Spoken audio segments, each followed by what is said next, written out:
Boa noite, bem-vinda, bem-vindo, bem-vindes a mais um Fórum Sindical, um programa da revista Fórum em parceria com os sindicatos petroleiros Norte Fluminense.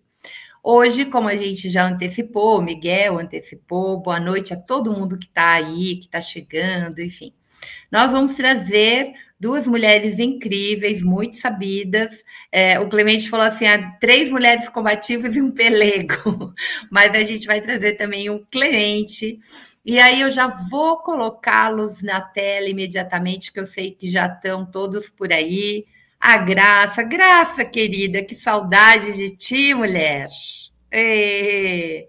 Graça, boa noite. Abra o seu microfone para cumprimentar a nossa. A Ju está aqui, Ju Furno, que massa. Olha só a qualidade, né, que a gente tem que assiste o nosso programa. É uma economista profundamente competente, jovem, combativa. A Ju é uma graça, sim, maravilhosa, traz muita contribuição.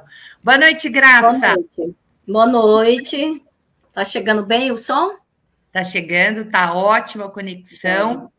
A Graça, pessoal, é funcionária pública, é servidora pública do Ceará, daquela terra linda, maravilhosa, e ela é secretária, né, de organização da CUT, licenciada, porque agora ela é pré-candidata a deputada federal pelo Ceará. Olha aí, a gente vai ter, espero que a força aí do Ceará eleja a Graça, porque a gente vai ter uma pessoa que entende muito, muito, muito das relações de trabalho e relações sindicais e que vai poder fazer frente, né, defendendo a pauta da classe trabalhadora num congresso que está cada vez menos, né, representativo das nossas pautas.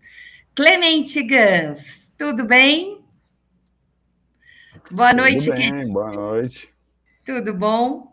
E chegou a Cíntia. Boa noite, tudo bem, Maria Flor? A Cíntia veio assim, numa maratona para chegar, né, a tempo no nosso programa. A Cíntia é advogada, né? E assim, tentou e conseguiu. Advogada, especialista em direito do trabalho, e ela veio para esse nosso papo, que hoje a gente vai falar, pessoal, do que a gente... Assim, são três pessoas com três tipos de experiência e formação e que vão trazer perspectivas, né, que vão complementar o nosso papo aqui. A gente está vivendo... talvez eu comece com o Clemente, mas todas vocês, por favor, já, se tiver coisas para complementar, enfim, entrem na roda, tá? Isso é um papo. Clemente, eu queria começar com você, porque assim, eu li o programa da frente ampla aí do candidato Lula e Alckmin, e eu fiz uma entrevista com a Tereza esse mês ainda, e eu antes de a entrevista, eu li inteiro, tal. Chegou uma hora que eu vi sustentável, sustentável, sustentável, eu fiz uma busca no documento, é o termo mais utilizado, né, naquelas diretrizes que dão a diretriz do que seria, né, um programa de governo do futuro presidente Lula, se nós fizermos um trabalho direito e eleger, enterrar esse fascismo. Eu queria que você começasse pela seguinte questão: como é que a gente coloca o mundo do trabalho no centro? Quer dizer, quais políticas públicas de geração de trabalho, renda, trabalho decente, trabalho de qualidade, que possa estimular, né, esse processo industrial sem destruir o meio ambiente? Por exemplo, uma coisa que a gente pouco ouve, mas que é muito importante, a gente viu a importância na pandemia especialmente, né, e a invisibilidade é enorme, que é a economia dos cuidados, né, onde a mulher é a que mais... 70% do trabalho doméstico, do trabalho com cuidados e não remunerado, está sob responsabilidade da mulher, é exercido pela mulher, e a gente não vê políticas públicas que façam com que isso seja reconhecido. Então, eu queria começar com esse papo, depois eu passo para a Graça e para a Cíntia, para a gente ver qual é o papel do sindicato neste processo, né, de reconstrução de uma nova lógica, de uma nova economia. Podemos começar, Clemente? Vamos lá. Bom, boa noite mais uma vez. Um prazer estar aqui com você, Maria, com a Cíntia, com a Graça. Sucesso, Graça, aí na tua campanha. Estamos torcendo. Bom,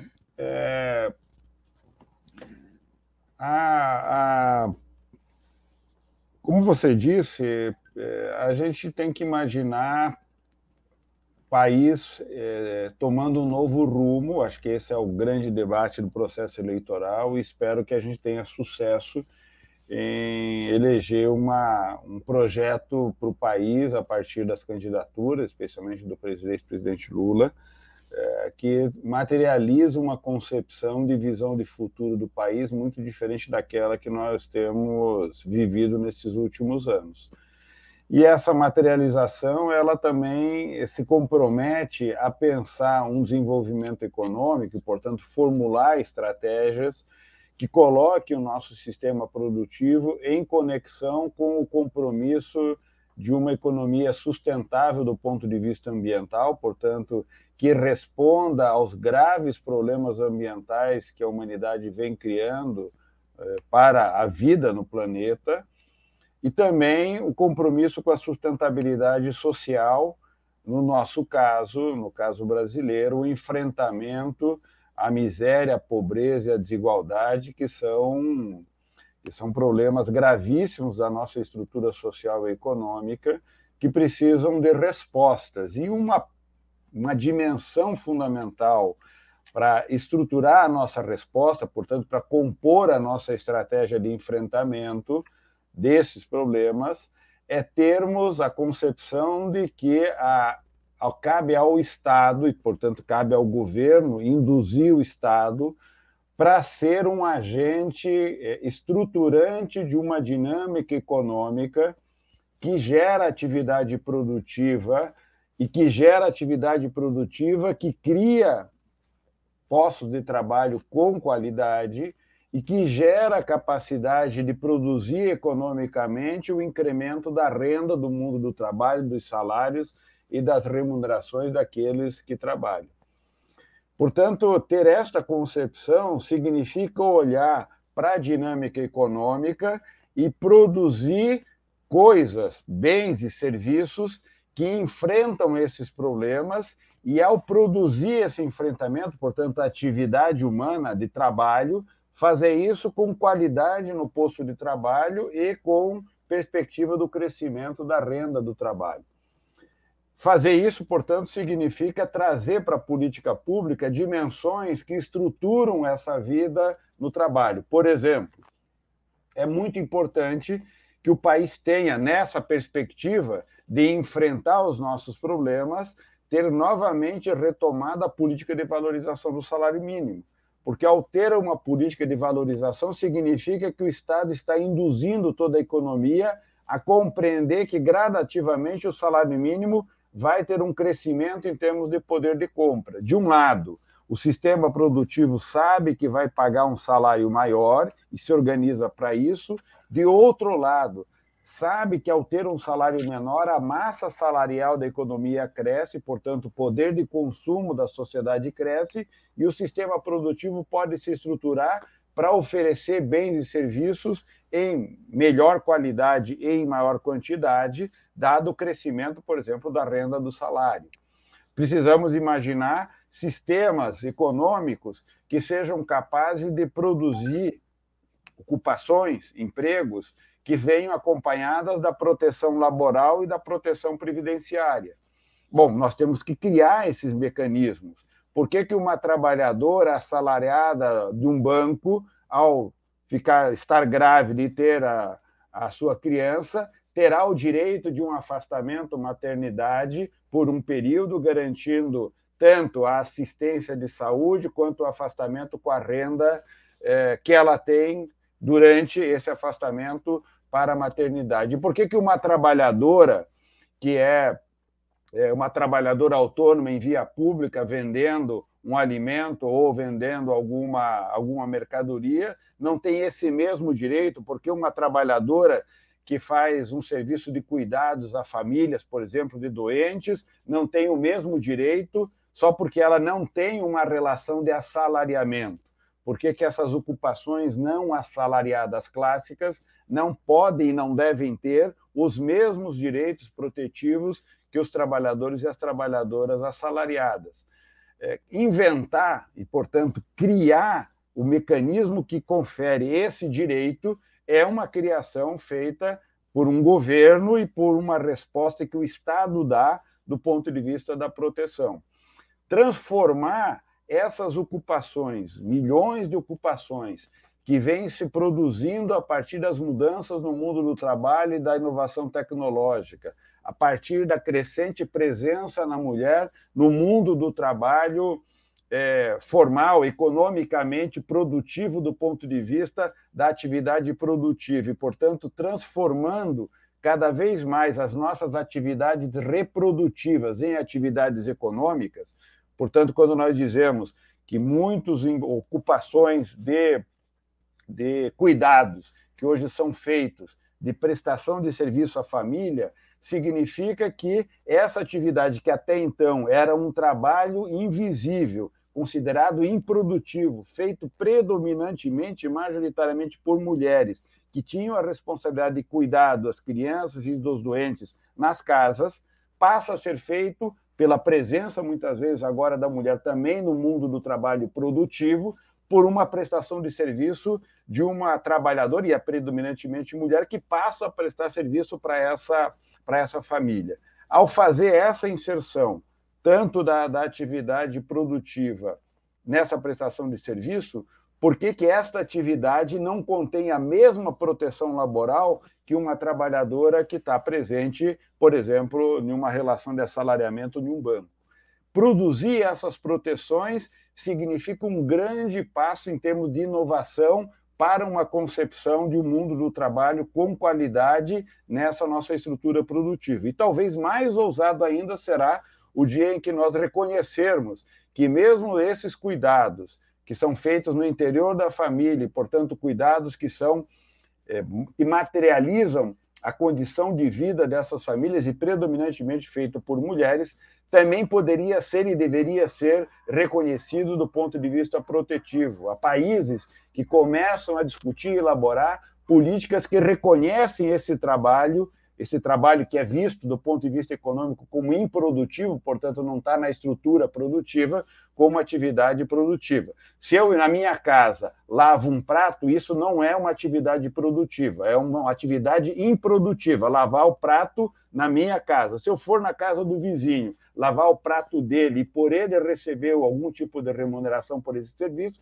lavar o prato na casa do meu vizinho é uma atividade produtiva. Essa separação, essa segmentação, não é necessariamente uma segmentação que nos interessa para olhar a atividade de produção e reprodução da vida em sociedade como algo que precisa ser protegido. Então, precisamos proteger o trabalhador, o trabalho daquela trabalhadora bancária, o trabalho dessa trabalhadora de cuidado que presta serviço para uma família e o trabalho daquela cuidadora dentro da família que cuida de um familiar.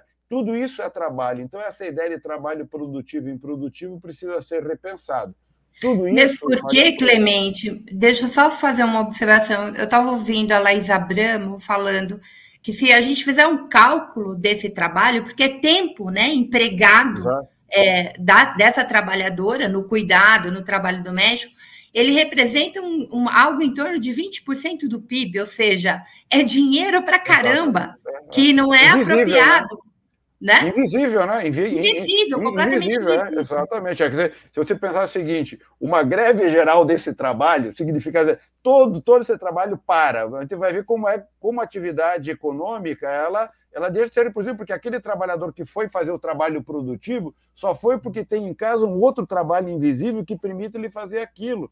Compreender isso como uma extensão única de trabalho é uma outra concepção de mundo, Maria Flor, que a gente não é a nossa forma de pensar o mundo.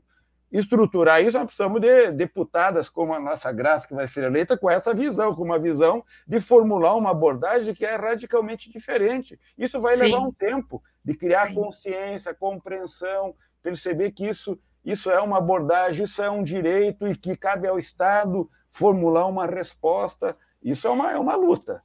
Eu vou trazer a Graça para essa conversa. Graça, pensando não só no seu papel, que você terá certamente no Congresso, mas a sua experiência sindicalista, qual é o papel, então, do sindicato, né? Desse sindicato que a gente também precisa agitar para que esse tipo de pensamento, enfim, de concepção, passe a vigorar. Quer dizer, sindicato vai ter que brigar muito e levar propostas, né? A gente depois vai falar de reforma trabalhista, previdenciária, mas eu queria que você explorasse um pouquinho. O autoajuda masculina está aqui dizendo, não esqueçam, o Auxílio Brasil vai acabar em dezembro. Aí vai ter a vingança do Bolsonaro contra o pobre, acabar com a CLT e com o próprio auxílio. Eles já acabaram bastante com a CLT, a gente vai pôr a Cíntia depois nessa roda, mas eu queria provocar também, em cima desse nosso papo inicial, a questão da renda mínima, né, como sendo algo universal. A gente talvez não entraria aí também. Graça, contigo.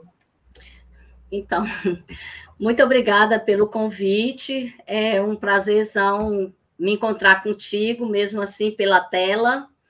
E a Cíntia, né? E o Clemente. O Clemente já é de muitas primaveras, né? Nossa convivência nesse mundo, nesse debate do mundo do trabalho. Quero dizer assim que, do ponto de vista da formação aí do Congresso Nacional, como você tocou, nós que somos sindicalistas, nós tivemos já no Congresso Nacional uma representação de quase 13% dos parlamentares, né, deputados, enfim, deputadas. Nós já atingimos um percentual de quase 13% do total. E nessa última legislatura que está em curso, nós temos 6,8%. Então, todo esse trabalho feito, essa campanha mundial, mas no Brasil muito forte, contra sindicato, contra sindicalista, rendeu para o empresariado, rendeu para a direita desse país uma grande vitória para eles nesse sentido, porque as nossas representações tiveram uma diminuição muito significativa. Então, eu quero começar dizendo que nunca a gente precisou tanto de sindicato, que está longe de sindicato ser obsoleto, que está muito distante dessa narrativa midiática de que trabalhador é uma coisa e sindicato é outra coisa, separada. Não, o que o patrão faz todo dia nesse país, a gente precisa realmente rebater. E o nosso trabalho é um trabalho miúdo, né? Um trabalho cotidiano, de corpo a corpo, de trabalhador, trabalhadora, olho no olho. É uma coisa... Nós somos um potencial, mas esse potencial muitas vezes não consegue compreender o valor que tem.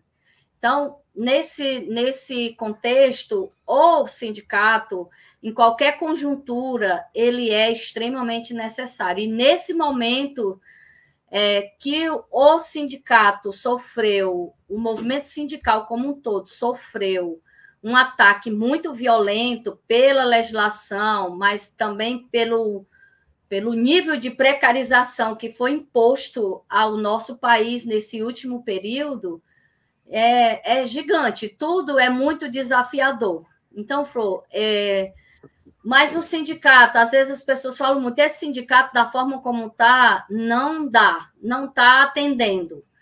Então, mas o sindicato ele vai ter que se refazendo e se reorganizando e se reestruturando para essa nova realidade. Porque, assim, há 10 anos atrás, acho que, se eu não estou enganada, nós fizemos uma Conferência Nacional de Emprego e Trabalho Decente no nosso país. Acho que foi 2012, se eu não me engano. E nesse período, nós tínhamos uma proteção X ao emprego, ao trabalho, ali no governo Lula e no governo da presidenta Dilma, mas nós já tínhamos ali a nossa clareza que o trabalho no Brasil não era decente. Nós precisávamos de muita coisa e conseguimos fazer uma conferência que teve aí, para a Conferência Nacional, nós tivemos 273 conferências que foram municipais, estaduais, regionais, enfim. Todo aquele debate que nós fizemos, que ali a gente já precisava implantar as regras da Organização Internacional do Trabalho com sua plenitude, hoje, nesse período que nós estamos, com todas as reformas, a situação é de calamidade, porque nós diminuímos muitíssimo o número de trabalhadores que estão protegidos por uma legislação, nós temos uma precarização muito alta, com a reforma trabalhista, e isso foi, assim, enorme, porque veio junto, que aí a gente pode aprofundar, mas veio junto na reforma trabalhista o ataque aos direitos, o ataque ao movimento sindical, o ataque à justiça do trabalho. Então, é um conjunto, engessou muito a gente, né? Deixou nós muito... O movimento sindical fica muito preso nessas questões, mas nós mostramos durante a pandemia que é possível a gente se reinventar mesmo diante de situações muito dramáticas, como foi a pandemia para nós. Nós fizemos muitas greves durante o período da pandemia. Nós conseguimos organizar muita gente via internet, que antes a gente não tinha muito valor, não dava muito valor, ou não estava utilizando muito, né? Esses instrumentos que são importantes também, e agora nós temos mais isso. Antes nós tínhamos o local de trabalho presente, ali as pessoas presentes para conversar, e o sindicato era aquilo para representar aquele povo, ir lá e ver, conversar e saber onde as pessoas estão. Hoje nós temos outro tipo de trabalhador, nós temos esse, mas nós também temos aqueles que estão em todos os lugares, né? Inclusive nas suas casas, e a pandemia mostrou isso para a gente, que todo o serviço público, por exemplo, e muitos trabalhadores da iniciativa privada tiveram que fazer o trabalho home office, e nós do setor público, que eu sou servidora municipal, tivemos que pagar para ter o instrumento de trabalho em home office, que o nosso patrão, que é a prefeitura, que é o Estado, não deu para nós um computador, nem a internet, nem um celular, nem o curso para a gente aprender a manusear, e de repente as professoras já estavam fazendo aulas, vídeos, enfim, tudo, né? Então, esse mundo é um mundo bem novo, bem diferente, e a pandemia exagerou, ele já estava em curso, a gente sabe... Acelerou, né? Acelerou. Acelerou bastante, nós temos agora... Então, um sindicato combativo, ele precisa ser isso tudo, ele precisa olhar esse grupo de trabalho que tem de trabalhadores e trabalhadoras aqui no mundo do trabalho, que tem um trabalho fixo, que tem um local de trabalho presencial, precisa saber chegar nesse conjunto de trabalhadores que estão na rua, entregadores, sem nenhum direito de proteção, nem proteção trabalhista e nem proteção social, porque aqui a gente já sabe como é que está a pobreza no nosso país. Já temos aí 33 milhões de pessoas na fome mesmo, né? De não ter o que comer uma vez por dia. Então, é uma situação dramática. E o sindicato ele tem que ir além desse território dele, sindical trabalhista. Ele precisa entender que o trabalhador tem uma família que está nesse sofrimento todo, que a gente precisa sentir as dores lá no bairro, lá na comunidade, ir para o estádio junto com as pessoas, ir para a festa, ir, sabe, para todos os locais onde... Quando eu digo ir para o estádio, significa a gente pensar o esporte, a cultura, pensar as outras dimensões do trabalhador e não pensar... Com o dinheiro que a gente está, né, com a redução aí da massa salarial, o trabalhador não pode ir para estádio, não. Hoje, então, o Casagrande... Eu refiz imediatamente a minha afirmação, porque eu sei que a situação é muito delicada, né? Olha... Então, mas eu quis dizer que o sindicato ele tem que estar com as portas abertas para a comunidade, tem que estar com as portas abertas para o trabalhador, seja ele que tenha proteção ou que seja esse trabalhador precarizado, mas ele precisa ir além. E para fechar esse raciocínio, durante a pandemia, nós nos superamos.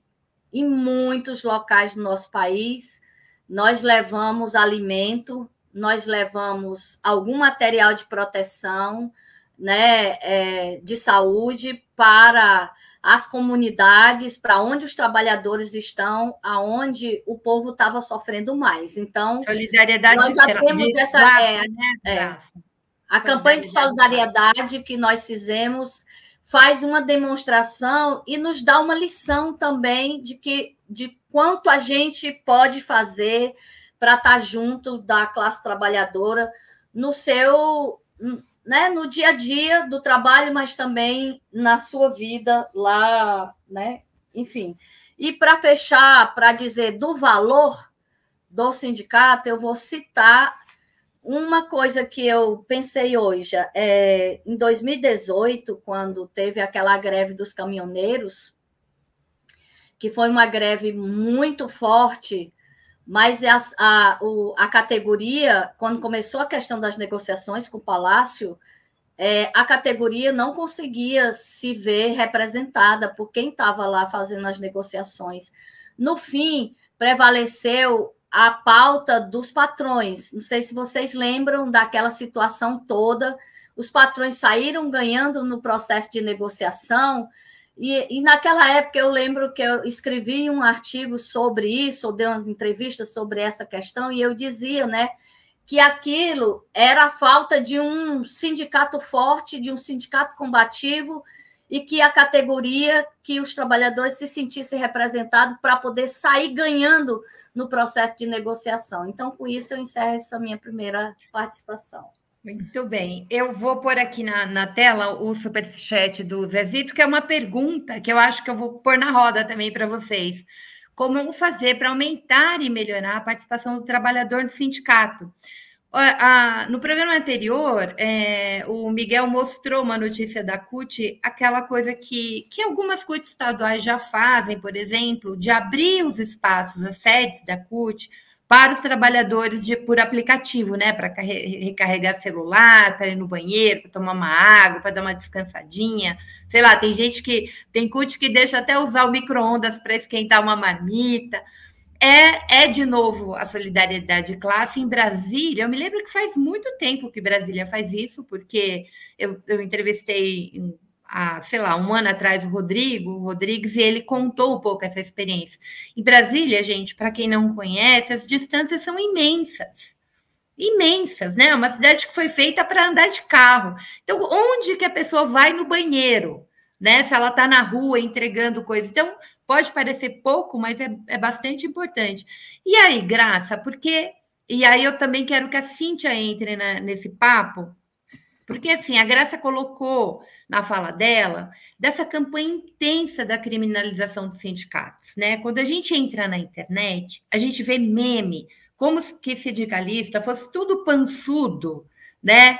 E folgado, e que vive às custas do dinheiro do trabalhador. Tem aí um estereótipo que foi criado, né, em cima dos sindicatos. E ainda tem uma outra coisa que o Clemente também pôs na fala dele. Com essa nova reestruturação produtiva, o chão de fábrica está cada vez menor, né? O espaço de trabalho desse trabalhador de um aplicativo é em cima da moto. Como é que a gente faz para fazer com que esse trabalhador se sinta representado? Então, eu estou jogando aí esse monte de coisas, eu vou passar primeiro para a Cíntia, daí Clemente e Graça, tá bom? Cíntia, eu vou aproveitar e vocês três, para colocar um memezinho, que eu acho que também serve muito para esse papo do sindicato. Gui, bota aí na tela. Esse meme surgiu numa pergunta, olha, não quero saber seu direito. Fui dispensado da empresa e fomos fazer acerto no sindicato. O patrão quis pagar com um cheque para 45 dias. O sindicato não aceitou, mas eu quis. Assinei um termo de responsabilidade e adivinha, o cheque não tem fundo. O que eu faço? Eu acho que isso já dá para a gente, pode tirar, né? Tá tão claro aí a importância do sindicato nesse exemplo, né? Mas deixa a Cíntia colocar, Clemente e Graça. Bom, boa noite. Eu estou muito honrada de estar aqui com o Clemente, com a Graça, porque são vozes aí que com certeza ecoam, né? O que tem que ser, o que precisa ser dentro de um mundo pós-pandemia, ou enfim, pandêmico aí, o espaço, né, coletivo, o repensar e a crítica, a reflexão, né, dos sindicatos, né? Porque eles vêm, eles conversam com o Clemente dá muita, acho que aula para muitos sindicalistas, para muitos diretores. A Graça, então, é aquela voz ali. E eu vou conversar para você, Maria Flor, que eu advogo há 23 anos e eu conheci sindicatos no início da carreira, SindPD, inclusive. Depois eu conheci o Sindicato dos Movimentadores, aí eu conheci alguns sindicatos de servidores públicos também. E sábado eu estava lá no Sindicato dos Metalúrgicos e eu posso te dizer que o sindicato, eu acredito que aprendeu muitas lições, precisava aprender e aprendeu muitas lições, está muito mais consciente das lutas que precisam ser coletivas, né? Eu acho que quando você estava começando a falar ali sobre a questão do cuidado, e o Clemente colocou também aqui a questão da inclusão das mulheres, das minorias, e a Graça colocou também esse acolhimento de outras categorias e não uma concorrência, né, mas um acolhimento de outras categorias, e você também colocou aqui dos aplicativos. O que a gente precisa realmente, acho que, entender é que as pessoas estão muito carentes, elas se viram muito sozinhas na pandemia, e os sindicatos realmente são a expressão coletiva e podem ser a identidade dessas pessoas, né, de forma que elas não fiquem reféns de pleitos que são comuns a todos. Reféns porque elas se colocam na linha de frente, quando, na verdade, então, elas podem, ao se colocar numa linha de frente sozinhas, elas são reféns do próprio posto de trabalho, de uma pretensa, de uma posterior demissão, até de uma perseguição, né? E, enquanto sindicato, são todos identificados e representados, né, de forma coletiva e anônima ao mesmo tempo, né? Porque são todos ali que estão juntos, né? Eu acredito que com a pandemia, as questões de meio ambiente do trabalho, você olhar mais o trabalho como algo holístico, né? Onde você precisa ter ali não só o serviço jurídico, o serviço de acolhimento psicológico, o serviço médico que vai olhar para o teletrabalhador na sua ergonomia, tudo isso é necessário dentro de um novo sindicato. Acho que é esperado de novos sindicatos mais combativos, que não olhem o trabalhador enquanto estático, né, enquanto preso só a um EPI, que só mitiga a proteção, né, de riscos, mas que possa ser uma evolução, que possa realmente olhar para os sistemas de trabalho, olhar para os postos que desapareceram, né, para essas cenas que você vê aí de máquinas concorrendo com o ser humano. Não, eles têm que estar a serviço do trabalhador, né? E eu acho que a fala do Clemente brinda muito essa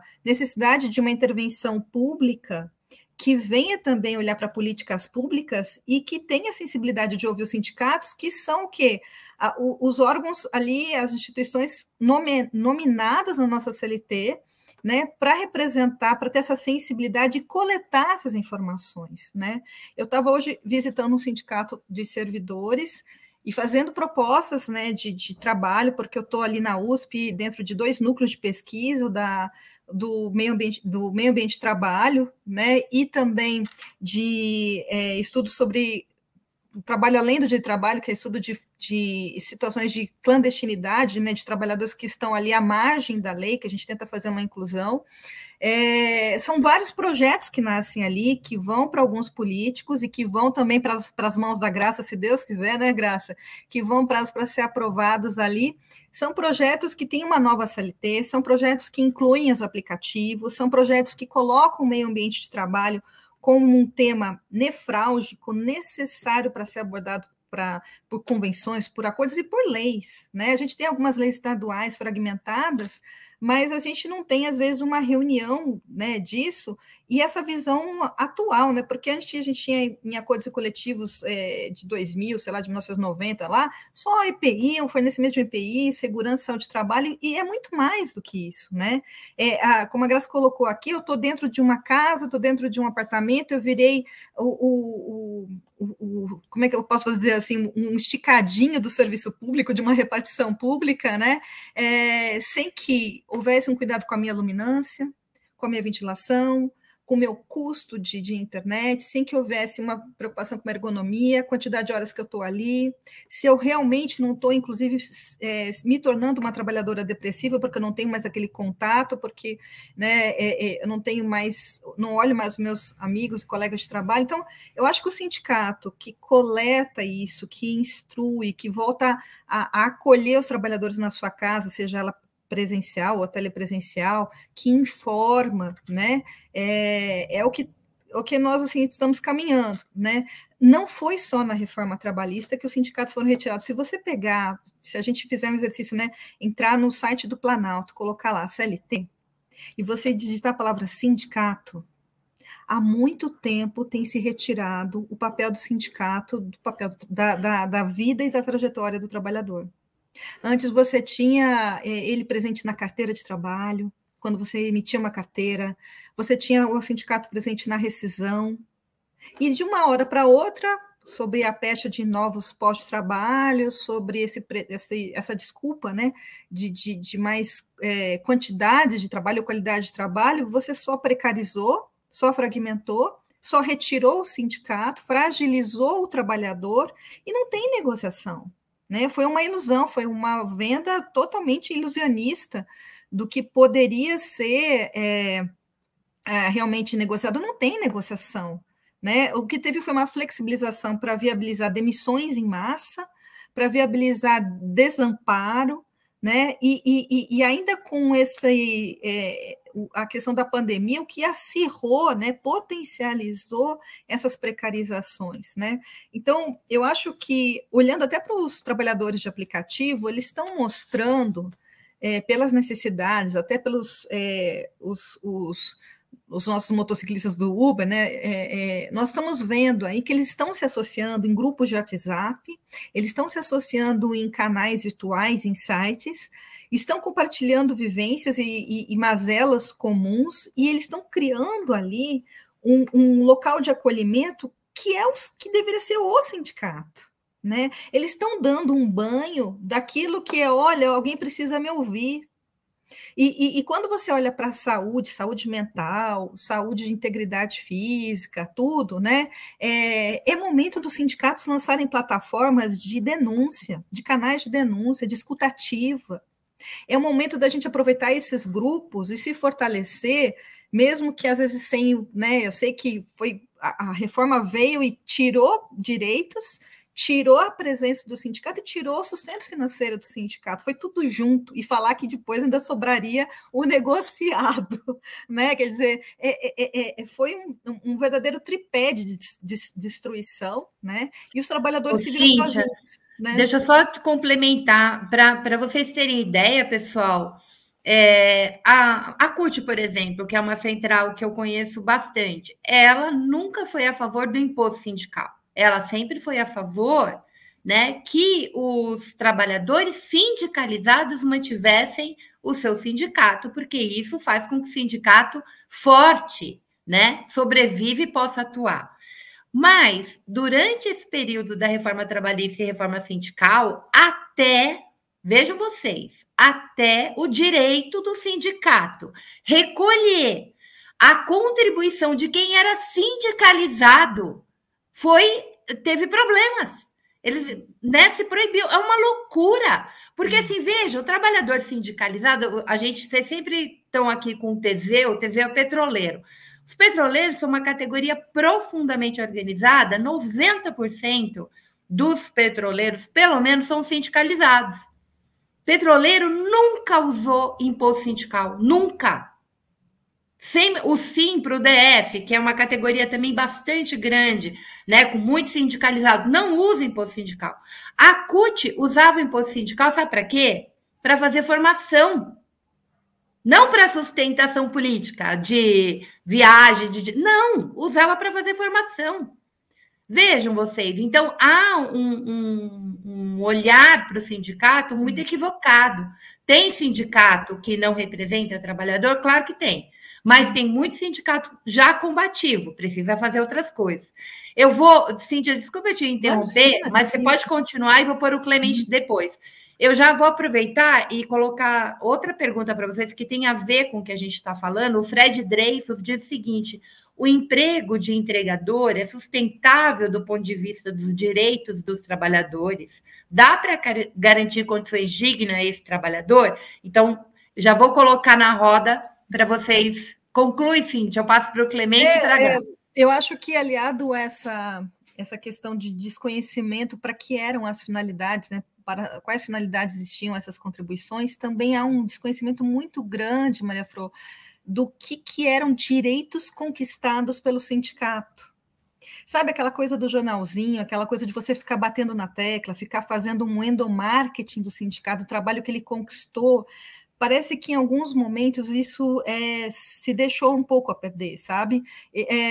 Muitos trabalhadores, quando você tirou eles o sindicato da homologação, achavam que Vale Sexta estava na CLT.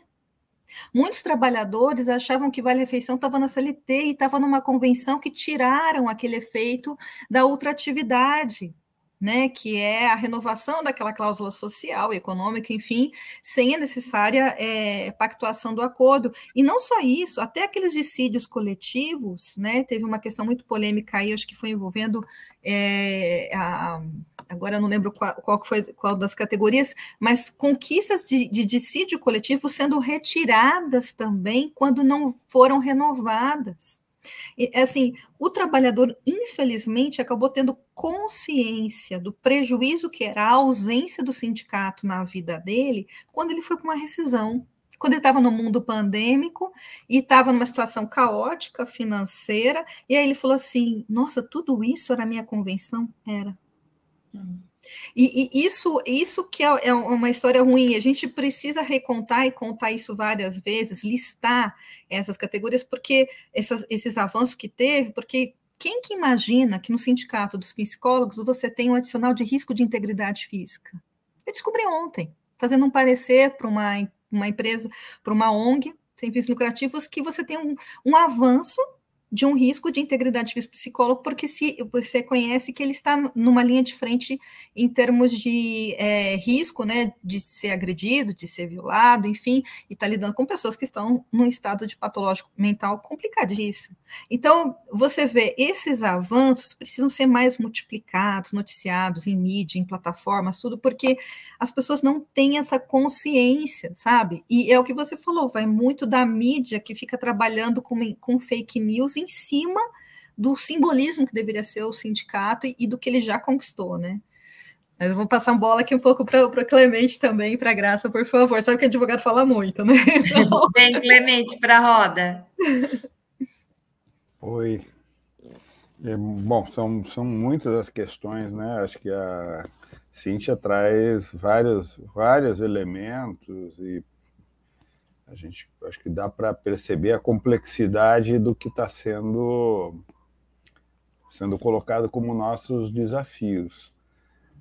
Acho que é importante a gente olhar para nós que temos essa atuação de incidência na realidade, portanto, nós não estamos aqui fazendo um debate acadêmico sobre o que foi o passado, nós estamos, na verdade, discutindo o que vai ter no futuro, né? Portanto, nós temos que buscar respostas reais para os problemas, e os problemas vão levar as pessoas a se darem conta da onde que a gente está vivendo. Acho que esse caso se colocou, Maria Flor, o companheiro que falou, assinei, que achei que o sindicato não estava certo e topei assinar. Bom, o que eu faço? Bom, primeiro chora, porque você tomou a decisão errada. Objetivamente, tomou a decisão errada. Por isso tem que ter assistência do sindicato. E o sindicato vai te dar uma proteção coletiva e vai dizer para a empresa, cheque de 45 dias, não, dá o dinheiro aqui na hora. Bom, vai fazer coisas que devem ser feitas. Por isso que o sindicato é fundamental. Tomou a decisão de tirar o sindicato da jogada, tem um custo, e esse custo é isso. O que eu faço agora? Bom, depois de chorar, volta para o sindicato e tenta achar um caminho, reconhece que tomou a decisão errada e diz, bom, mas temos que achar um caminho, e o sindicato com certeza vai estar do teu lado para achar um caminho. Não é um caminho simples de fazer, mas é um caminho, né? O importante, como a Cíntia colocou, é que o que veio sendo feito até agora é tirar o sindicato da representação coletiva, colocar o trabalhador diante de uma relação desigual, como essa que você relatou do cheque, o trabalhador ficar submetido a uma decisão que ele não consegue se contrapor sozinho, e isso, no geral, é contrário aos trabalhadores, ou seja, a segurança para que a empresa faça, muitas vezes, a fraude está dada pela legislação. Eu tenho dito, muitas vezes, essa legislação autoriza e legaliza a fraude, tira o poder do sindicato, enfraquece a capacidade de representação coletiva e assim por diante. Agora, o importante, eu creio, para nós todos que temos essa demanda e essa tarefa de incidir na realidade, é que essa nossa incidência ela se dá em um mundo do trabalho que está em transformação, e em transformação profunda. Ela precisa gerar uma visão prospectiva de futuro, de para onde que esse mundo do trabalho está indo e de que maneira que nós vamos produzir as proteções sociais, laborais e previdenciárias. Um primeiro problema, e acho que é um problema nosso, é que, pela minha experiência sindical, eu infelizmente percebo que a grande parcela dos dirigentes sindicais olha para o mundo futuro do trabalho pelo retrovisor. É como se a gente estivesse olhando para frente, mas a gente olha para o retrovisor e olha o mundo do trabalho do passado. E tenta imaginar para esse mundo do trabalho do futuro, que a gente não sabe exatamente o que é, coisas organizativas e respostas semelhantes àquele mundo do trabalho que está gradativamente desaparecendo ou perdendo predominância nesse mundo real que está se configurando, que é um mundo do trabalho muito mais heterogêneo do que aquelas formas clássicas de assalariamento ou de inserção laboral no servidor público pela relação estatutária. O mundo do trabalho está se mostrando um mundo altamente flexibilizado, com inúmeras formas de vínculos laborais, de relações de trabalho, que não são somente do serviço estatutário, do servidor público e do assalariamento clássico. Nós temos hoje, no setor público e no setor privado, inúmeras formas de relações de trabalho que não estão protegidas e não estão constituídas como parte de um arcabouço que permita uma resposta aos padrões que nós tínhamos até então, né? Você não gerará proteção à trabalhadora doméstica, à trabalhadora que faz os cuidados, ao trabalhador autônomo, ao conta própria, ao terceirizado de uma prefeitura e assim por diante, com o padrão protetivo que a gente criou para o assalariamento clássico para o servidor público estatutário. Nós não vamos criar essa resposta do mesmo jeito. O fato de a gente não ter essa mesma resposta como operativa não significa que nós não devamos ter a tarefa de criar essa resposta e inventar a forma protetiva correta para que eles tenham igualdade na proteção, mas vai ser de uma outra maneira, que ela vai ser financiada, que o trabalhador acessa aquele benefício, aquele direito. Uma trabalhadora que vai para a maternidade ter seu filho e vai ter a garantia do afastamento à maternidade, o faz dentro do sistema de assalariamento com todo um procedimento normatizado. Como é que uma trabalhadora em via pública vai ter esse direito assegurado? De que maneira que ela acessa esse direito? De que maneira que ela financia esse direito? É ela que tem que financiar com uma contribuição ou isso vai ser financiado de uma outra maneira? Esse acesso a esse benefício, a uma renda, qual é a renda dela? No assalariamento eu tenho registro em carteira, tenho dito qual é o meu salário e quanto que eu devo receber quando eu for para o afastamento maternidade. E essa mulher que está em via pública tem qual renda? Qual é a renda que será garantida para ela? Bom, e assim por diante. Isso tudo exige respostas. E é possível produzir respostas, não com aquele padrão que a gente tinha organizativo. Aquilo vai dar conta de uma parcela da força de trabalho. Eu ouso dizer 20% a 25%. Outros 40%, 50% da força de trabalho não estão protegidos por essas relações que nós conseguimos produzir até então. Então, nós vamos precisar inventar uma coisa nova. E essa invenção se dá olhando para o mundo real, inclusive a invenção organizativa. Você não vai organizar sindicalmente os trabalhadores da economia dos cuidados, os trabalhadores e as trabalhadoras da economia dos autônomos, dos cooperados, dos terceirizados, com o mesmo padrão organizativo que nós fizemos até agora para organizar os bancários, os metalúrgicos. Fizermos isso, nós vamos quebrar a cara. E é isso que muitas vezes as pessoas não entendem. Não porque a gente esteja errado. O que está errado é que nós queremos usar uma fórmula para um mundo que é diferente. E aquela fórmula que a gente inventou respondia àquele mundo.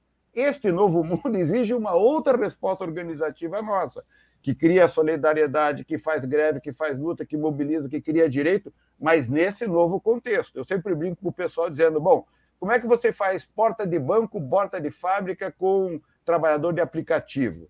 Você vai no semáforo e em 2 segundos você faz um trabalho político com aquele trabalhador acelerando a moto e querendo arrancar? Como é que você trabalha com esse? Onde que você encontra esse trabalhador? Aí você diz, olha, eu vou fazer esse trabalho no bairro, eu vou para o local de moradia. Aí o dirigente sindical pensa que ir para o local de moradia sindicalmente é organizar o sindicato dos metalúrgicos no bairro. Ele não consegue imaginar que a organização sindical no bairro, para essa nova configuração do mundo do trabalho, não é o sindicato dos metalúrgicos no bairro. É o sindicato no bairro, mas não é dos metalúrgicos. Sim. Então, sair dessa armadilha que a gente está em nos referenciar no mundo passado e tentar colar o mundo que a gente conhece nesse novo mundo, não vai gerar a resposta organizativa adequada, não vai gerar a proteção necessária, nós temos que inventar. E essa invenção exige formulação, exige quadros no legislativo capazes de formular, exigem quadros no movimento sindical capazes de apresentar pauta e propostas e interagir para produzir, porque nós vamos ter que criar e convencer a sociedade que tem que financiar, que tem igualdade, que tem que valorizar, dizer, olha, o trabalhador que faz trabalho de reciclagem é tão importante quanto o médico que está dentro de um hospital. Bom, mas se você falar isso, a pessoa diz, você é um louco? Um médico equivale a um trabalhador, uma trabalhadora que recicla lixo? Para a sociedade ele é tão importante quanto. Portanto, ele tem que ter uma valorização. Que um professor em sala de aula tem que ser até mais valorizado do que um médico. Por quê? Porque ele está criando as nossas gerações de futuro. Bom, mas isso não faz parte dos nossos parâmetros, né? Um professor Sim. vale muito menos do que um médico, que vale muito menos. Bom, revalorar tudo isso nessa sociedade significa recolocar o mundo do trabalho na produção da sociedade que a gente quer.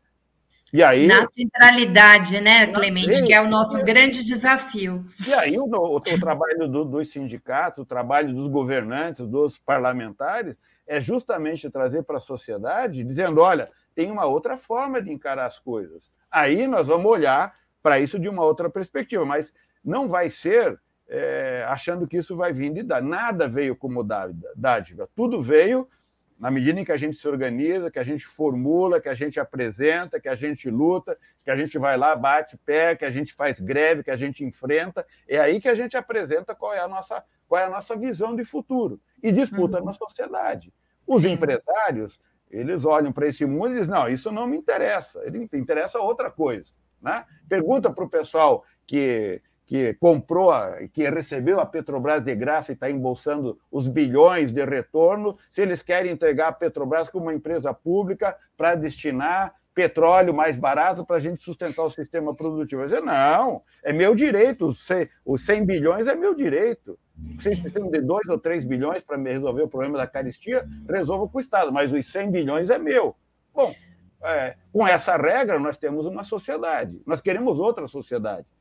Com 100 bilhões que a gente entregou para a Petrobras, a gente faz uma revolução no Brasil. Que a gente não entregou para a Petrobras, né? A gente integrou que este governo, né, que foi eleito, inclusive, com essa missão, entregou para o grande capital, que nem aqui está, né? A gente precisa deixar isso bem claro. Eu vou colocar o Zezito aqui antes da Graça. O Zezito diz assim: não faltou a falta de formação política e cultural para os sindicalizados de forma geral e mais potente? Olha, Zezito, eu acho que na fala do Clemente ele explica um pouco isso para a gente, né? O mundo do trabalho que a gente tinha na década de 70, quando o Lula fazia assembleia, né, dentro de estádio, este mundo do trabalho não existe mais. A base de uma planta da Ford, que já fechou, que nem existe, você tinha 40 mil trabalhadores numa Volks. Né? Na década de 70. Hoje, tem nem 10, gente. Então, assim, não é que faltou formação política. Mudou este mundo, né? Mudou. Quando a gente fala da reestruturação produtiva, a gente está falando dessas formas que o Clemente está trazendo aqui, né? A gente tem desafio, por exemplo, de como é que a gente usa a tecnologia, os dados, né? A mineração de dados, que é um valor tal como o petróleo hoje, que é a informação, como é que a gente usa isso em benefício da sociedade. Então, acho que é pensar um pouco sobre isso. Eu queria provocar, tem gente aqui, eu valorizo e defendo, a Márcia Amaral diz, eu valorizo e defendo o meu sindicato, a PP Sindicato, filiado à CUT, em todos os lugares. Ninguém fala mal de sindicato perto de mim e fica sem resposta. O Fred diz, a grande maioria dos trabalhadores não faz ideia da importância de sindicatos, a comunicação é muito falha por parte dos sindicatos que não alcançam o rádio peão, PIG eficiente. Olha, Fred, eu acho que é descomensurável, assim, uma Globo que 24 horas por dia fica ali defendendo o mercado. Vou dar um exemplo para vocês. Vocês acham realmente que se fosse o governo Lula a fazer essa PEC, né, de eleitoreira, de dar R$1.000 para caminhoneiro e depois, né, o tipo de em plena campanha eleitoral, vocês acham que se fosse o governo Lula ou o governo Dilma, passaria? Então, assim, e o que a Globo está falando? Nada, gente, nada, absolutamente nada, entendeu? Então, eu acho que é uma luta muito inglória. Agora, quando a gente fala, o sindicato não faz. Galera, todo trabalhador é o sindicato. Né? O sindicato não é uma entidade assim, não é o espaço físico, né? O sindicato é todo trabalhador, como faz a Márcia Amaral. Ninguém fala mal do sindicato porque está falando dela, né? Está falando daquilo que a representa. Então, é isso. O Fred diz, na minha opinião, os entregadores teriam mais condições de garantir seus direitos se organizando em cooperativa, seguindo o exemplo das que foram criadas em Araraquara, com o prefeito Edinho. Eles vêm fazendo essa discussão, né? O Galo, que já teve aqui algumas vezes, já fez isso. Estamos numa sociedade que não gosta de professores, parcela considerável, sim, em relação ao que o Clemente falou, da valorização do trabalho, né? Enxergar, por exemplo, o que um trabalhador que trabalha com reciclagem, a importância que ele tem, é só a gente colocar o consultório médico ou em Recife ou em Maceió, que foi quase inundado, ou em Teresópolis, para a gente entender, por exemplo, como a mudança climática, né, essa destruição terrível que o capital faz, está provocando, né, no planeta. Então, começa a entender que reciclar, que esse trabalhador tem uma função muito importante. Gente, a gente está 19h31, temos 30 minutos, então dá para fazer uma discussão bem boa. Eu queria colocar 4 coisas aí para vocês, e aí eu começo com a Graça. Queria que a gente pensasse o papel da negociação coletiva, né, trazendo alguns elementos que a Cíntia colocou aqui, dessa importância que o trabalhador não enxergava, né, achava que estava tudo na CLT, o papel da negociação coletiva neste momento. Qual reforma trabalhista? Porque a gente não quer essa deforma, né, que precarizou o trabalho, tirou tudo, mas também tinha problemas na CLT. Qual é a reforma trabalhista? E dentro da pauta aí da negociação, eu queria que vocês pensassem nessa grande mudança, né, tecnológica, principalmente, desse capitalismo de plataforma, qual o papel do sindicato na disputa também pela formação profissional. Porque a gente precisa e pode fazer qualificação de muitos trabalhadores, mas uma qualificação qual? Para o mercado, essa imediata, ou uma que o trabalhador, né, realmente gere trabalho decente para esse trabalhador e ele tenha, de fato, qualidade de vida, qualidade no trabalho, etc. Então, tá na roda, eu vou passar para a Graça, daí faço Cíntia e depois Clemente. Muito bem. Agora tem mais coisa, né, para falar. Eita. Olha, com relação a essa questão da organização dos trabalhadores em plataforma, é um desafio enorme para a gente, para esse momento, para os sindicatos, para a CUT, enfim. Mas já tem muita coisa andando, já tem muita coisa se mexendo. Os próprios trabalhadores, como já foi dito, eles estão se organizando, eles já fazem os seus manifestos, eles já fazem suas greves, suas paradas, né? E aí já tem discussão no Congresso Nacional de Legislação, tem divergências entre os trabalhadores, a forma, como é que vai ser, se é uma cooperativa, se é uma associação, se é enfim, se é uma relação de trabalho direta com os aplicativos, enfim. Como também tem vários setores, né? Porque hoje a história do aplicativo já está servindo para todo mundo, né? Já estão até fazendo contrato de professor aí por aplicativo, imagina as outras, né? Então, não é só o entregador, não é só o Uber, né? É uma coisa muito mais ampla. Inclusive, a gente usa um termo, né, Graça, que é a uberização do trabalho. Sim.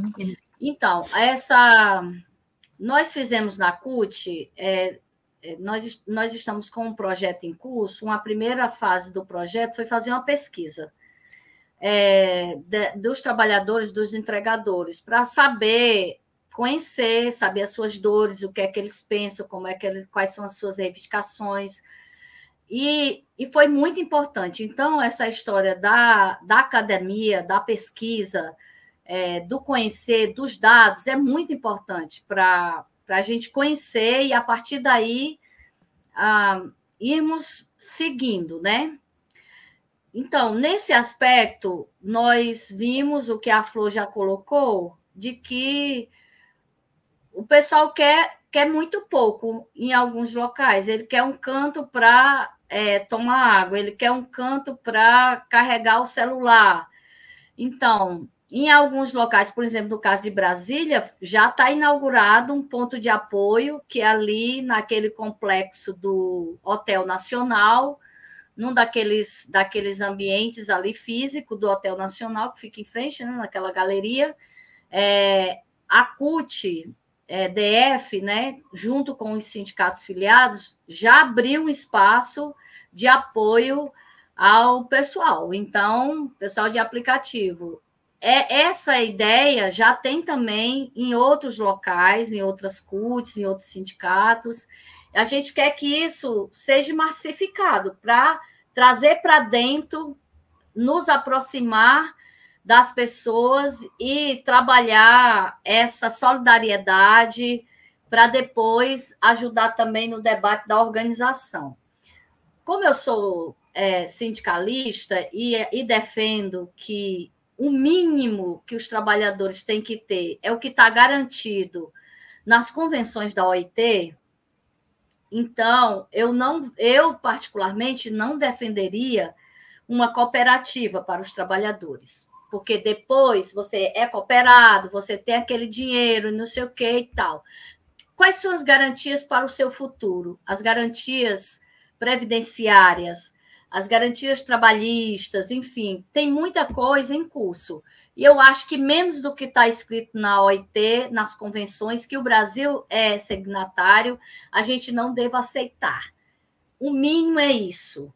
E a gente tem uma relação de trabalho, seja de que jeito for, porque nós já estamos provando que os aplicativos, todas as regras colocadas é de patrão, é de empresa, e as pessoas que estão ligadas a esses aplicativos são trabalhadores e trabalhadoras.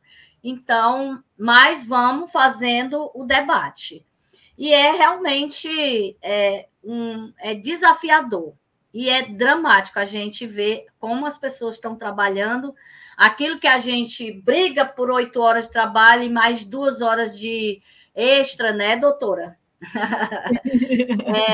O pessoal dos aplicativos trabalha 12 horas, 14 horas para cumprir um número de viagens, né?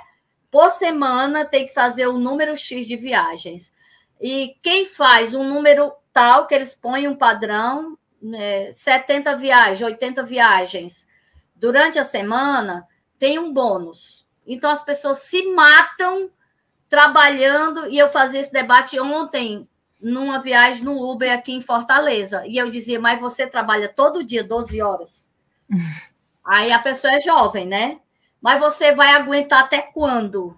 Né? A sua saúde vai até aonde? Você tem os seus horários? Porque assim, mas eu não quero perder esse bônus. Eu me planejo para fazer as tantas viagens que além de receber esse dinheiro que ele recebe das viagens, ele tem um bônus. Então, um patrão explorador, muito mais do que esses que estão aí nas fábricas, nas indústrias. Esse patrão de aplicativo, não é? Então, Graça, e com agravante que o combustível é do trabalhador, o carro ou a moto é do trabalhador ou a bicicleta, a manutenção é do trabalhador. Antigamente, o trabalhador vendia sua força de trabalho, mas os meios de produção estavam na mão do patrão. Agora, o patrão controla uma plataforma e todo o resto, inclusive a força de trabalho e os meios de produção, o trabalhador tem que fornecer. Exatamente. E o que aconteceu com a gente no período da pandemia foi exatamente essa coisa aí da gente passar a usar todos os nossos instrumentos, e não é mais o patrão que está fornecendo, não é mais o local de trabalho, é a nossa casa, né? Enfim. Agora, com relação a essa história do chegar junto, como a gente pode ter mais filiados, olha, nós estamos trabalhando, gente. Nós trabalhamos por todas, temos que trabalhar de todos os jeitos. Uma forma muito importante é a gente ter uma organização para o local de trabalho.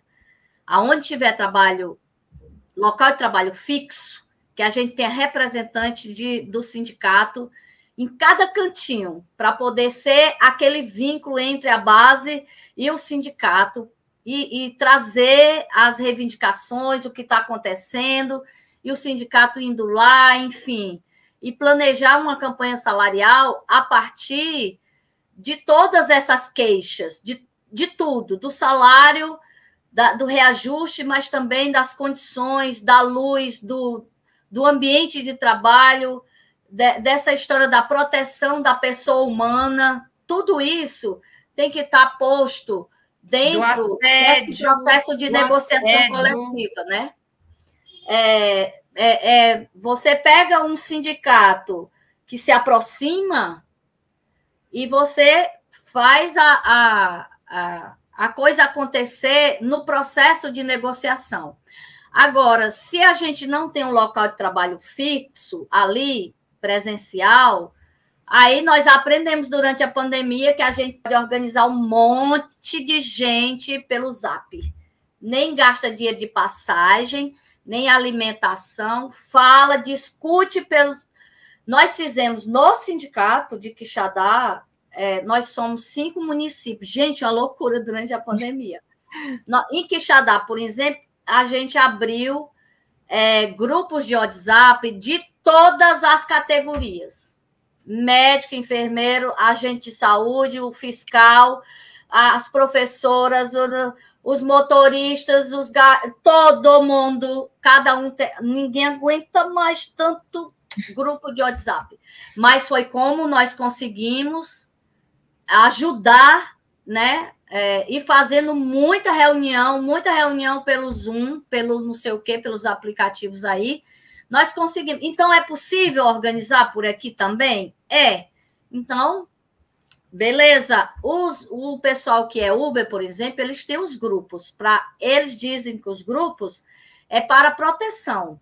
Área tal, tem um assalto tal, não venha para cá, não pegue corrida para esse lado, e etc. Né? Olha, tem um engarrafamento aqui, é melhor você desviar. Eles se comunicam, eu pego muito Uber, eu escuto eles se comunicando. Né? Vamos chegar junto, né? Para transformar isso também em organização trabalhista, em organização sindical. São muitas coisas. Eu acho que passava a noite todinha aqui conversando. Mas quero dizer muito claramente, a reforma trabalhista desse governo, dessa direita, desse pós-golpe, desses golpistas, fracassou. Fracassou. Não atendeu às demandas nem dos patrões. Então, só patrão ruim que mas aprova assim, isso. Assim, o que nós queremos discutir nesse primeiro momento, uma eleição do companheiro Lula, nós já estamos discutindo com ele revogar a reforma trabalhista, colocar as coisas no outro patamar de debate e de negociação, como a gente estava fazendo. Nós fizemos a Marcha da Classe Trabalhadora no período do governo Lula, levamos milhares de pessoas para Brasília para discutir e conseguimos a valorização do salário mínimo, que agora eles acabaram. O que é que isso, assim, quem é economista sabe muito bem, qualquer pessoa sabe que a massa salarial nossa, da classe trabalhadora, é um colchão para crescer o PIB. Quando você reduz o salário, olha a miséria que nós estamos. Quer dizer, a reforma trabalhista, ela não impactou só na vida individual do trabalhador, ela fez aumentar o desemprego. Ela fez, em vez de os 10 milhões de emprego que vinham, não veio nada, ao contrário, aumentou, e aumentou a precarização, aumentou como é que eu quero dizer? A falta de proteção social mesmo, e é um ataque muito forte. Vejo que a gente tem que fazer uma grande mudança, né, uma grande transformação, para a gente voltar um pouco àquilo que estava e continuar as lutas que nós estávamos fazendo naquele momento. E, por fim, dizer para vocês que nós fizemos um trabalho, discutimos muito na Internacional do Serviço Público, a equidade no serviço público. Mas eu queria falar da equidade mais geral. Como que nós vamos construir uma sociedade diferenciada dessa, machista, onde as mulheres é quem são responsáveis por tudo, por todos os cuidados, por todas as coisas que nós discutimos aqui. Todas as mazelas caem na nossa mão. Olha, nos países nórdicos, onde tem o maior nível de igualdade, que não é a igualdade 50-50, mas é um nível bem diferente do nosso aqui no Brasil, na escola infantil, as crianças estudam os papéis dos homens e das mulheres. E tem muito documentário, né? Porque isso faz parte também, eu acompanhei de perto na campanha que nós fizemos no começo dos anos 2000, em nível mundial, e nós conseguimos praticar várias coisas aqui em Quixadá, no Ceará, que tem até uma lei da equidade. Então, muita coisa. Como é que isso vai acontecer se passar pela educação? Nós temos que dar uma modificada muito violenta também naquilo que nós consideramos que é avançado, que é importante, mas ainda está muito aquém daquilo que a gente quer como uma sociedade igualitária. Acho que... E você viu, Graça, que eu pus 3 mulheres, né? Somos 3 aqui, só o Clemente sozinho, porque aqui a coisa vem quente. E aí, deixar o recado, eu sei que o tempo está já encurtando, sim, deixar o meu recado. Olha, a gente pode eleger o companheiro Lula, que está aí nas pesquisas caminhando, é o favorito. Aqui no Ceará ele tem 62% dos votos já, e nós nem começamos a fazer a campanha ainda, né? Ainda estamos na pré, mas se nós não fizermos a modificação no parlamento brasileiro, nós vamos continuar nessa choradeira que nós estamos, sem condição de fazer as transformações que nós queremos fazer, que nós desejamos e precisamos fazer. Então, é muito importante esse processo eleitoral para virar esse jogo e não deixar o fascismo ser implantado no nosso país. E voltar à nossa democracia, que foi junto com a companheira Dilma. Volta Dilma, não era uma palavra de ordem apenas pela mulher, pelo aquele ato, pelo aquele golpe. O volta Dilma é reconstruir a democracia. Eu continuo num grupo, eu faço parte de um grupo aqui no Ceará, que é Mulheres do Ceará com Dilma. Volta Dilma está todo dia na nossa narrativa. Beijo. Elas são lindas. Nazaré, a gente tem muita mulherada boa lá. Eu vou deixar a Cíntia e o Clemente, a gente tem 12 minutinhos, vou dar 6 para cada um. Então, foquem, eu acho, né, nesse olhar da reforma trabalhista, da reforma previdenciária, porque eu acho que a gente não tem dimensão ainda da barbárie que será com essa reforma da Previdência, a quantidade num país onde trabalhador não fica muito tempo num trabalho, né? Há uma grande rotatividade e muitas vezes precarizado sem pagar assistência. Quer dizer, como é que você vai conseguir, no mercado de trabalho brasileiro, da forma como ele foi precarizado nesses últimos 7 anos, mas com essa grande rotatividade, contribuir 40 anos, gente? O custo social da gente ter uma parcela grande de idosos sem nenhum tipo de assistência é o que foi no Chile. Por último, a Graça falou dos países nórdicos. Eu também queria lembrar as pessoas que, se você olhar os países mais industrializados, eles também têm a maior taxa de sindicalização e, portanto, também, não é por coincidência isso, um maior IDH, maior desenvolvimento humano, menos desigualdade social. Então, nesse sentido, a sindicalização vai para aquilo que a gente trabalhou nesse programa todo, né? Na conquista de direitos, ou seja, as pessoas com trabalhos melhores, com salários melhores e conseguindo viver melhor, com menos desigualdade. Cíntia e Clemente encerra. O Fred diz, tem que revogar a reforma trabalhista. Claro, assim, acho que é a primeira coisa, mas o que a gente põe no lugar? Né? Considerando o que o Clemente falou, que é muito importante. O nosso mundo de trabalho mudou muito. Então, a gente tem que olhar para o futuro, não pode olhar para o retrovisor. Sim. Vamos lá. Sobre a revogação da reforma trabalhista, eu acho que é muito mais do que você retirar uma concha de retalhos totalmente com atecnias, com inconstitucionalidades, né? Na verdade, é um pontapé inicial para você falar, olha, não aceito toda a precarização que existiu, não aceito todas as inconstitucionalidades e, inclusive, controvérsias que existiu, porque, veja, o negociado sobre o legislado, no artigo 611 A, B e A, né, eles falam de você negociar saúde, e numa outra hora fala que não negocia saúde, que você negocia a jornada e outra hora não. Você tem o trabalhador intermitente, que ele recolhe previdência conforme o dia que ele está trabalhando, mas não o mínimo para ele poder ser segurado. Para onde vai esse dinheiro?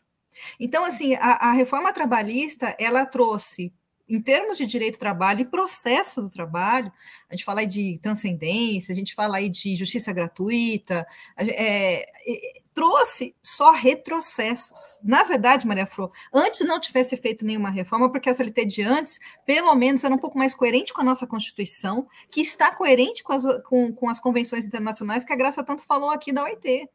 A nossa Constituição é uma Constituição justfundamental, uma Constituição importantíssima que sustenta aquilo que era a nossa a CLT, e eu acho que olhando, não deixando de olhar para o retrovisor, mas não esquecendo que houveram lutas e tinham muito mais lógicas no que estava escrito ali, todas as reformas que existiram, da Previdência, das normas de segurança do trabalho, da própria CLT, todas as reformas que vieram, elas só fragilizaram, fragmentaram e retrocederam em termos de direitos sociais, em termos de direitos também, que a gente está falando aí de princípios de solidarismo e de não discriminação. Ela vai intensificando os abismos entre o capital e trabalho. Né? E o que eu acho que a Graça também colocou aqui, que acho que foi muito importante, a gente tem que lembrar que a reforma trabalhista ela não foi boa nem para o empregador. Ela motivou, sabe o quê? O fomento nascedouro de empresas desleais, de empregadores que trabalham com uma concorrência desleal baseada no não cumprimento de normas, no não cumprimento de direitos básicos do contrato de trabalho, como, né, férias, 13º, né, contratuais mínimos até, de piso de salário, né? Ela fomentou isso, ela fomentou um inadimplemento altíssimo. Se você pegar as estatísticas de 2021 da Justiça do Trabalho, 2022, você vê que há um aumento gigantesco de ações que falam só sobre rescisão de contrato de trabalho. O que é um absurdo, é um retrocesso total. A gente não só não avançou em termos de direito de dano moral, que, por exemplo, ficou rotulado como se a minha imagem fosse baseada no meu salário, e aí me acirra, né? Eu sou mais ser humano do que aquela trabalhadora doméstica, do que o trabalhador intermitente, do que o trabalhador pacífico. Não, não. Né? Então, Gente, só para as pessoas entenderem, se uma copeira for assediada, ela recebe 50 e ganhar na justiça, ela recebe 50 vezes o salário dela. Se uma CEO, né, se uma presidenta tal, enfim, de um determinado setor, ela recebe 50 vezes o salário dela. Então, o assédio, ele é baratinho para a copeira, né? Ela está muito mais... Ele fomenta preconceitos, até a penalização do assédio fomenta preconceitos. E esses abismos. Então, assim, quando você olha para a França, que você tem um sindicalismo baseado também em equipes, né, de trabalho, que olham para o mercado, onde está faltando o trabalhador, onde está faltando requalificação, e trabalha com centrais sindicais que instrumentalizam pequenos sindicatos e tornam eles muito mais profissionais e competitivos, né? Eu vi isso em 2019 lá na França, e você fala assim, nossa, é esse sindicalismo que a gente precisa. Que está com uma antena, quando escuta a CBN, e fala assim, poxa, no norte está aumentando o número de fábricas, qual é a qualificação que está aumentando lá? É de TI, tá? Quantos trabalhadores eu tenho aqui disponíveis? Quais cursos precisam ter? Porque a gente fica dependendo do sistema S, não está virando. A gente precisa desses sindicatos de 1970, de 1980, que tinham nas suas sedes esses locais de formação, de reunião, sabe? E agora nas plataformas digitais, que a Graça falou, não tem custo. E falar, gente, estamos precisando de cursos sobre esse assunto aqui e vamos trazer para o sindicato. E veja que ainda continua na CLT que o sindicato é responsável para cooperar com o Estado em relação aos postos de trabalho e identificação de postos. Ainda continua esse artigo. O que a gente pode falar? Que existem projetos de lei, né, que são da autoria do Sandro Paim, que tem aí o pessoal todo, assim, né, de todo o Partido dos Trabalhadores e outros partidos também de esquerda aí, que estão falando de competências se manter na justiça do trabalho, porque ela é sensível a isso, de trazer os profissionais de aplicativo, essa uberização do trabalho, que é nada mais que uma fragmentação e uma enganação sobre o empresariamento de si mesmo, né, não existe empresariamento de si mesmo, onde você assume todos os custos e ainda dá um lucro para uma empresa, uma multinacional lá fora. que é a questão do aplicativo do Uber, né? Então, a gente precisa de uma nova CLT que realmente está incluído, que tem nesses projetos de lei, que incluem esses trabalhadores, que garantam essa questão previdenciária de proteção que a gente falou aqui, né? Não é só você recolher, se você perguntar para qualquer motorista de Uber, desculpa, estou até olhando aqui o tempo, mas se você vai perguntar a questão do motorista de Uber, você fala assim, cara, se você se acidentar, como é que você fica? Nossa, eu estou na roça, ele fala. E você pega por a situação, porque para a gente pensar realmente nessa questão de saúde, de proteção, tem que pensar nos piores momentos. Quem está com você nos piores momentos? Né?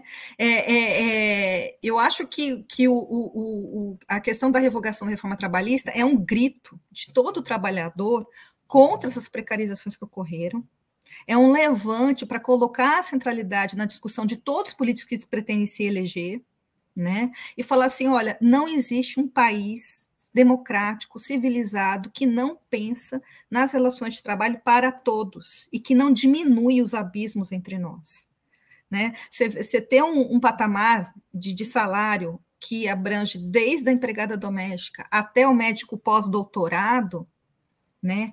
É uma visão de cultura que a gente precisa evoluir, sim, mas que o Estado também pode influenciar e que o sindicato também pode cooperar. Né? Eu vejo que é muito. Estou aqui vendo também os comentários, né? É uma ânsia de todos nós, uma proteção para todos. Se você perguntar para os jovens, eles estão preocupados com os mais velhos, eles estão preocupados com o etarismo. Eles lidam muito melhor do que a gente com as questões de opções de gênero e não discriminação. Vamos ouvir eles, vamos colocar junto com as pessoas idosas, vamos trazer cidadania e inclusão para as pessoas idosas no mercado de trabalho. Como eu posso fazer isso? Eu vou colocar um jovem do lado de uma pessoa mais velha, né? Porque eu acho que é esse solidarismo, essa cooperação que a gente precisa. Os sindicatos são uma ferramenta para isso e as plataformas digitais precisam estar ao nosso lado e não concorrer conosco. Né? Eu acho que essa visão em cláusulas, em negociações, dentro de pautas, né? A revogação da reforma é necessária para você falar, olha, cansei, foi uma ilusão, revoga tudo. Aí o que fica no lugar? Temos aqui esses dois projetos. O que eles incluem? Aplicativos, proteção securitária para todos, inclusão digital para todos e não concorrência do ser humano com o método de trabalho, pelo contrário, uma utilização para todos, uma democratização dessas ferramentas. Né? E uma preocupação nas jornadas extensivas, que elas não fiquem um tripé de patologias do trabalho, onde eu tenho esforço repetitivo, jornada exaustiva, junto com ausências de intervalo, né? Assim, é um tripé para destruição de patologias, todo mundo vai ficar doente. Né? Então, a gente pode fazer isso com campanhas políticas, a gente pode colocar um pouco mais essa proximidade de incentivos fiscais com as empresas que empregam aqui no Brasil, nós precisamos disso, né? Precisamos defender as empresas brasileiras que estão aqui, e a empresa boa, ela é a favor de uma revogação da reforma, porque ela viu que a concorrência desleal cresceu, e muito. Né? Então, acho que eu queria agradecer ao Sarto também, porque eu estou aqui por conta da Ana Paula Varenga, que, né, nos aproximou, e ao Sindicato dos Advogados de São Paulo, que é um dos que chamaram essa luta, né, da revogação da reforma trabalhista, e todas as centrais sindicais que a gente pôde ter contato aí, que estão, né, por trás também dessa luta para a valorização do trabalhador. Né? Revoga já por conta disso também. Obrigada. Cíntia, muito obrigada. Você vai voltar aqui mais vezes, porque a gente debate muito isso. Eu vou deixar o Clemente encerrar e a gente já está quase chegando no final, mas antes do Clemente, eu já vou fazer o convite para quinta que vem. Gente, quinta que vem a gente vai falar de futebol, de rock, e a gente vai ter uma coisa, e política, obviamente. Sabe quem vai estar aqui? O Casagrande, o grande Casão, vai estar aqui no Fórum Sindical debatendo com a gente. Leone vai vir para esse papo também. Vai ser muito interessante. Vocês anotem na agenda para não perder, que vai ser um programaço. Clemente.